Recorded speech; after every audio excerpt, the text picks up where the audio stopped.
Belum lama ini saya membagikan sebuah video berjudul Akal versus Hati.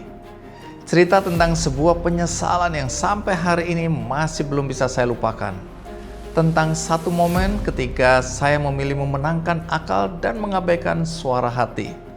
Keputusan yang menyebabkan hidup seorang perempuan berakhir setelah menjadi korban kekerasan seksual. Kisahnya sudah pernah saya ceritakan, jadi silakan cari di tayangan sebelumnya. Tapi kali ini saya ingin menceritakan kebalikannya, tentang seseorang yang justru mengikuti suara hatinya. Bahkan ketika itu berarti mempertaruhkan keselamatan dirinya sendiri demi orang lain. Namanya Ahmed Al-Ahmed. Peristiwa ini terjadi di Australia, tepatnya di Bondi Beach, Sydney pada 14 Desember 2025. Saat itu sedang berlangsung sebuah acara perayaan ketika tiba-tiba terjadi penembakan massal.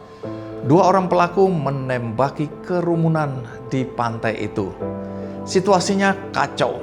Orang-orang berteriak dan berlarian ke segala arah dan banyak korban yang jatuh. Pemerintah Australia bahkan menyebutkan peristiwa ini sebagai aksi kekerasan terburuk sejak tahun 1996.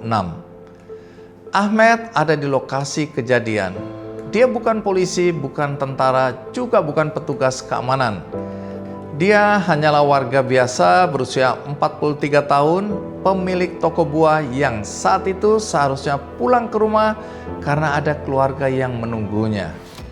Dalam kondisi kacau seperti itu, biasanya pilihan yang paling masuk akal hanya lari dan menyelamatkan diri sendiri.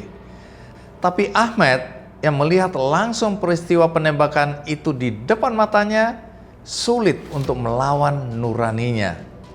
Dalam rekaman video yang beredar luas, terlihat Ahmed keluar dari balik sebuah mobil. Tanpa senjata, dia langsung bergulat dengan pelaku. Singkat kata, Ahmed berhasil merebut senjata pelaku, walaupun ia sendiri terluka dan harus menjalani perawatan di rumah sakit.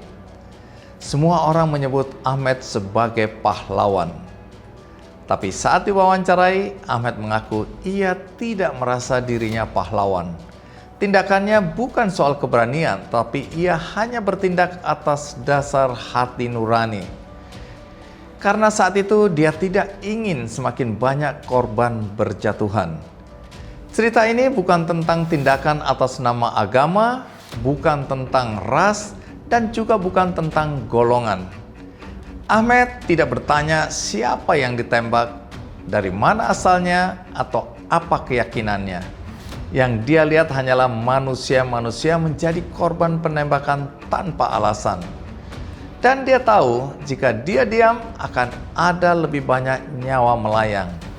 Tentu tidak semua orang bisa dan punya kesempatan melakukan apa yang Ahmed lakukan.